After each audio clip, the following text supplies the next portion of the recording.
What's going on, everyone? It is the Derf, and in today's video, I'm bringing you an absolutely busted Getaway Artist build. Now that Bungie finally paired the autonomous turrets with something in the game, we can all rejoice. And since it just happened to be Grenade, now we're revisiting one of my favorite builds of all time, tweaking it and making it absolutely ridiculous. So in this run specifically, I did not kill a single enemy with a weapon.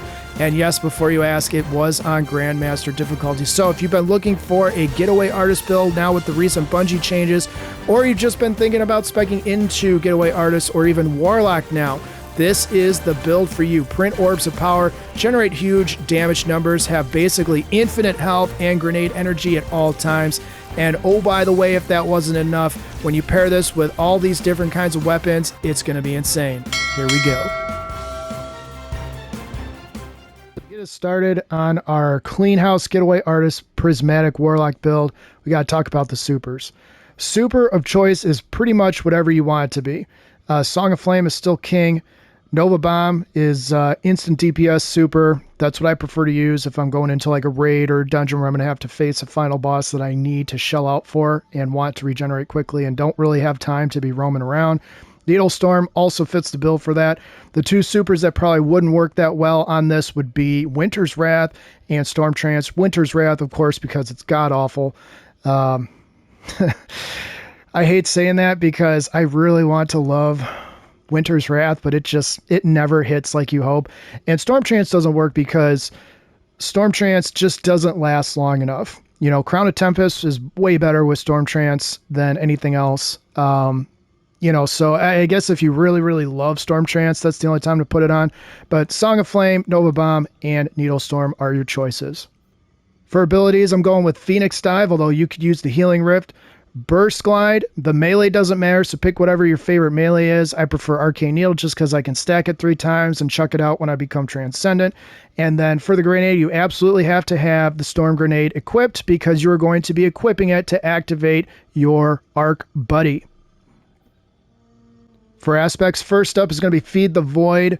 Defeating a target with any ability to activate Devour. Your Devour effects are improved, restoring additional health and grenade energy. Now, some of you might say, you know what, Derf, if you substitute Feed the Void out for another aspect, you can have 3 turrets going at once. Yeah, but having basically infinite healing and infinite regeneration of my grenade energy on top of what already is going to be feeding my grenade energy, I mean, I don't know a situation where having infinite health is a bad thing and having infinite grenade energy essentially can be outdone by anything else, really. So for those of you who are going to say, well, I really want to use Hellion, you're probably playing at a difficulty that's lower than what you should be playing at. And that's not a shot. You know, at the harder difficulties, the Hellion is just not going to stack up. So if you're just doing it for fun or you're doing it, you're going into like a dungeon and you're not really going to be power crept by a negative 30 power delta, then yeah, Hellion probably will fit the build just fine, and it'll feed your overall, you know, gaming experience as far as being able to just wreck the battlefield. But Feed the Void, still king.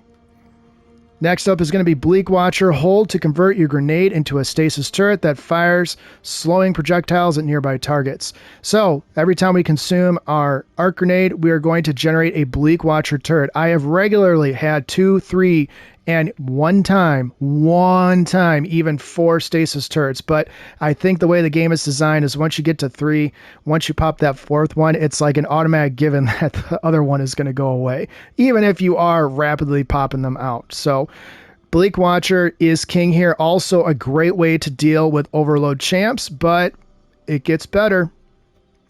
For fragments, first up is Facet of Dominance. Your void grenades weaken targets and your arc grenades jolt targets. Yes, your arc buddy, now that it is considered, now that it correlates with grenades, now it is considered a grenade, which means every shot from your arc buddy jolts every target that it hits. So automatic jolt means automatic stun for all the overload champions you could ever have a problem with. So you have 2 ways to stun overload champs, and on top of that, every hit gives you a little bit of grenade energy back with your arc buddy. So you get to keep going. -10 to grenades, so you're gonna have to spec into it a little bit, but we'll get through the armor stats here in a second. Next up is going to be Faceted Courage. Your Arc, Solar, and Void abilities deal increased damage to targets afflicted with darkness debuffs, plus 10 grenades, so we pretty much erased the minus 10 from the previous fragment. But one of the great things about this is that it pairs beautifully with a grenade that constantly jolts.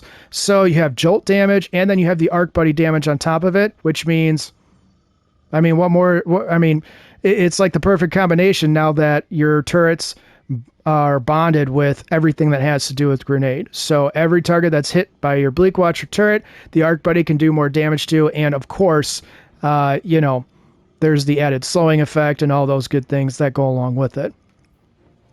Next up is the only fragment that I think people might debate on, and that is Faceted Ruin. Increase the size and damage or burst of the burst when you shatter a stasis crystal or frozen target, and increases the area of effect of solar ignitions. I don't really care about the solar ignitions because I'm not running Hellion, but one of the things here is crowd control. If I shatter that frozen target and it increases the shatter size, so to speak, I can do more damage in a kind of a tight area, or in an area, thinking like onslaughts and things like that, where you're going to have a lot of enemies by you all at once. Last but not least is going to be Facet of Sacrifice. While you have an Arc, Solar, or Void buff, ability Final Blows grant bonus Darkness Transcendence energy. You're going to be able to proc Transcendence all the time with this style of play. So having your abilities give you bonus Darkness Transcendence energy, unless you're running a Dark energy weapon, which I pretty much don't ever with this build, unless I'm running maybe New Malpais. But again, we'll get to that here in a second. This is going to be your next best thing, because remember, your Bleak Watchers aren't actually going to kill anybody. There's a little bit of tick damage. Okay, I'll give you that, but you're mainly using it for the slowing effect. So if you go back to the Facet of Ruin here, things that you could possibly substitute this out with that wouldn't be a bad idea. First up would be Facet of Protection. You get increased melee. You also get, damage resistance when you're surrounded by combatants. Facet of Purpose, if you want to be able to pick up a buff with picking up an Orb of Power, because you're essentially going to be printing them, that would be acceptable here too. You could also make an argument for Facet of Mending. Grenade Final Blows cure you. Yes, it pairs with this as well. But if you have Feed the Void on, there's not really a point to having this on, although I guess, that's probably contradicting my own statement of, you can never have too much healing. But it's just something to think about. And then the only other one that I would say is probably worth it would either be Facet of Awakening, just so you can get the elemental pickups, or if by some chance you're using a Void weapon like Third Iteration, you could slap on Facet of Bravery, and then every grenade Final Blow, meaning your Arc Buddy kills something, your Void weapons get volatile rounds, which makes them even more ridiculous to use. So those are the ones that I would substitute out with. Pretty much none of these other ones are really going to even matter as far as, I'm going to be missing out on something. No, you're not. For stat distribution, focus on grenade, weapons, and super in that order. You want to try to get your grenade stat as close to 150 as possible. The reason you probably don't want to go over that, and I just was, lucky enough to hit 150 before I switched up some things with my armor. I was sitting at like 147, then 149, and then 152. 150 is kind of the sweet spot. You do an insane amount of extra damage with your Arc Buddy because of it, and then you can double down by dealing insane weapon damage. You get a little extra kick from your super, but if you had your super at an even 100, the idea is just to get your super back as fast as possible, so you get 190% recharge rate. Real quickly, I'm going to show you what this looks like in real time. So 150 stat for your grenade. That means your Arc Buddy does an additional 32.2% damage in PvE against all combatants. You also have a 56-second grenade cooldown, which is great, and 190% grenade energy back with everything that contributes to it. Your super at 108 gives you an extra 3.2% PvE damage. I don't really care about that. I just want the 190%. So if yours is sitting at literally 99 or 101, that's arguably as good, if not even better than this, because it means you can have stats in other stat categories. For weapons, if you get up to 135, that's just the example I'm using right now. Of course, you get the extra 10% reload and handling, plus the 15% weapon damage bonus, but you also get, which is key, a large ammo brick chance of 34%. That means you got a 1 in 3 shot every time you kill an enemy, you're going to be able to generate an ammo brick. And if you're using your heavy weapon a lot, or you like to use your heavy weapon a lot, this is going to be very useful for you. The other thing, you get additional 5.2% PV primary special damage, and heavy weapon damage gets 3.4%. It's not going to really knock anything back even, more than it already does as far as weapon stat boosting. It's not going to really load. There's not really like a time to kill thing for PvE enemies, but it's additional tick damage on top of additional tick damage. Remember, you're going to be using your weapons in tandem, unlike what you saw in the intro video or the intro video highlights for this build. You're going to be using them in tandem once you get up to, higher end Grandmaster and, of course, in Ultimate. For weapons, I'm going to go through options that you can use with this build. In the kinetic slot, Giver's Blessing is great with Kinetic Tremors and Demolitionist. You can make an argument for New Malpais. You can make an argument for Outbreak Perfected. You can certainly make an argument for Mint Retrograde. Any of these 4 options are going to do really good. You could also make an argument, honorable mention, probably Quicksilver Storm, Quad Nihilus, and that is probably it, other than maybe like Borrowed Dyad, if you really wanted to spec into that. So those would be the weapons I would put in the kinetic slot. In the energy slot, there's 3 main weapons. Obviously, Solar is king this season, so Returned Memory, Stars and Shadow, and Ahab Char. Probably the only 3 options you're going to want. If you want to throw an exotic in here, you can make an argument for Polaris Lance. You can make an argument for Hierarchy of Needs. You can make an argument for, oh my goodness, I'm blanking on it. Tikyu's Division. Did I say that right? Hold on. That's going to bug me. This was not planned, by the way. I did not plan on having Tikyu's Divination. Oh my goodness. All right. So that was embarrassing. But anyways, you guys get the idea. Solar is probably the best element in the energy slot. Make sure you mod for champs if you want. You can see I've got Unstoppable and Overload covered here. But again, we already talked about it. Overload's pretty much covered with your Bleak Watcher turret and the jolting effect from your Arc Buddy. In the heavy slot, these are the 3 options I highly recommend. You'll never hear me complain about Unwavering Duty. You'll never hear me complain about Microcosm. And I still really, really love this legendary rocket launcher. Bipod is an amazing perk to have on here. And then, of course, auto-loading holster. And I'm realizing as I'm literally showing you right now, I pulled out the wrong version of this rocket launcher. Auto-loading holster is what you want in this column, and Bipod is what you want in this column.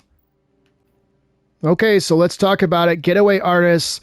My anticipation for using this exotic armor again this season is finally come to a realization, and now it's just absolutely bonkers. Consuming your Arc Grenade grants an Arc Soul and amplifies you. The Arc Soul functions as an autonomous turret.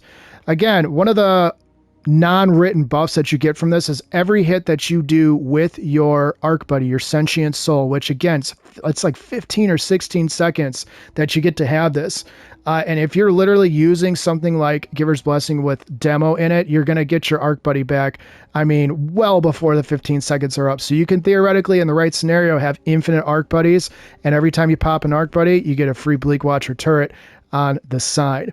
But you get Grenade regen back for every hit from your Arc Buddy, and that is insanely important when you're considering the activities that you can absolutely wreck with this in. For the rest of the armor, go ahead and spec into whatever general armor mod that you need. For the helmet, I recommend throwing on a heavy ammo finder, at least 1 ashes to assets, and in this instance, I'm only concerned about getting multiple kills with 1 weapon, and that's going to be my main air clear weapon. I'm not concerned about getting multiple kills with my energy weapon, or my special ammo weapon, or my heavy ammo weapon. So keep that in mind. If you have the space, you could drop this down to a 1 energy cost and throw on the dual Solar Strand Siphon if that is something that you want to do. You could also make an argument that you don't really need the heavy ammo finder since you're going to be kind of leaning on your Arc Buddy. So you could throw on a second Ashes to Assets, and yes, you'll get additional super back for that too.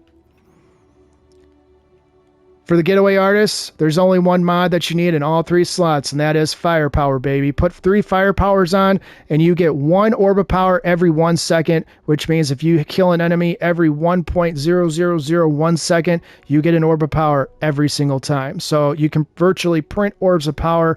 I have been doing ridiculous amounts of orbs with this build, even in Grandmaster. Again, I haven't hit Ultimate yet because I'm not 500, but I'm working on it. And once we get there, I'm going to try, obviously, this build and then, all kinds of variations of it as well. For the chest armor, go ahead and put on 2 damage resistance mods. You can put a 3rd damage resistance mod on here. You can put a kinetic ammo generation mod, which basically is just a cover-all way if you don't want to run the heavy ammo finder in your helmet. For the legs, go ahead and put on Innervation. And, yep, it's back. Double Absolution. Reduce all ability cooldowns each time you pick up an Orb of Power. The reason we want Innervation, of course, is to get our grenade back, but that goes without saying. Finally, for the class item, make sure you put on your class font so you get additional class regeneration so you can cure yourself in the event that your infinite health regeneration is not enough. Throw on that Reaper so you get the free Orb of Power after your next weapon kill, and then round it out. You got it with a Bomber. For the artifact, there's a couple of different ways that you can mess around with this depending on how you set up like your super and your weapons. So in the primary or in the first column, make sure you have an anti-barrier scout and pulse, throw on the unstoppable sidearm and hand cannon, and make sure you have the overload rapid fire. Now you can swap these out for whichever weapons you want, but these are just the fastest firing, which is why I have them on. In the second column, Flame, Fiber, and Freeze. Combine the Solar Strand and Solar Stasis Siphon mods into one. This is in case I'm running a Strand Super. I like to incorporate Strand weapons in my kinetic slot instead of kinetic. To compo that, also make sure you put on Tightly Woven if you are running a Strand Super as well. Down here, Light Forged Lead, kinetic weapons gain increased ammo generation, collecting overpower, increase the benefit for a short duration. Really good if you're not running a heavy ammo finder. In the third column, make sure you're putting on Refresh Threads, picking up an elemental pickup, matching your subclass element, or picking up a Tangle while you have a Strand Super. Grants energy to your least charged ability. And then Fever and Chill, pretty standard in any build that you might have a solar weapon and rapid precision hits with solar weapons, grant Radiant. In the fourth column, make sure you have an Elemental Daze. Stunning a champion with an elemental weapon creates an elementally aligned explosion. Applying a matching elemental debuff for them and nearby targets. So when you're using your solar weapon, that of course means what? Scorching. Down here, we've got the Elemental Coalescence. Defeating targets has a chance to create an elemental pickup matching your equipped super, so keep that in mind when picking your super as well, and round it out with that fresh bullets smell. Picking up an ammo break gives your kinetic weapons increased damage for a short duration. In the final column, make sure you put on Radiant Shrapnel and throw on Shield Crush. Every time you are amplified, your grenade recharges faster and what? Deals increased damage. So that is the build. Let me know in the comments what you would change. Let me know how you've got your Getaway Artist setup build. And of course, for those who want to just plug and play, make sure you let me know how this variation of the build works. Again, I'm not the only person who's creating builds and putting them on YouTube with the Getaway Artist. I get that. So hopefully I can add kind of my own flavor out there, of how I'm doing, what I'm doing, and how I'm pairing it together. And of course, the stats that I have where I have them. So if you did find anything helpful in this video, please consider liking and subscribing. If you know a guardian out there who could benefit from a video like this, please consider sharing it with them or send them my way. My goal is to help as many people as possible. As always, I will have a dim link in the video description. And I know I've been giving you guys some additional footage from a raid that I recently just did, but if you guys are looking for that non-toxic gaming community, feel free to hop into my Discord. It is just booming with really active, just great people that want to help everybody out. And of course, tackle the more difficult activities, and there's certainly people in there hunting triumphs and titles and things like that as well. So feel free to join. It's open to anyone, doesn't matter your skill level. So here we go, the boss fight. Now, to say that I was excited to be able to equip my Getaway Artist exotic armor and tinker with builds and builds and builds with it is an understatement. I have always loved Getaway Artist when it comes to Warlock. I love the turret function of Warlock, even before all the changes that Bungie just made and announced. And now my favorite exotic armor for the class is even better. So now, on top of everything that I ever loved about Getaway Artist, the amplification, to be able to spam your Bleak Watcher turrets, heck, even being able to pair it with, Hellion if that's what you so choose. Now it's become kind of like, the meta, this Warlock build, this exotic armor, this style of play, it's going to be meta for as long as Bungie lets us have this kind of fun. So this is a big W for Bungie, and Bungie has definitely been in need of some W's of late. So anyways, I'm going to let the rest of this fight play out, but hopefully you guys like the video. Let me know in the comments what kind of fragments you're pairing with this exotic armor in your Prismatic Warlock class. Let me know if you're even using Bleak Watcher. Maybe you're switching to the Hellion in place of it, or maybe you're trying to do all 3 turrets. Either way, I don't think you can go wrong as long as you can stay alive in whatever activity you are in. But hopefully you guys like the video. Thanks as always for your support. I'm going to let this play out, but I will see you guys next time. Take care.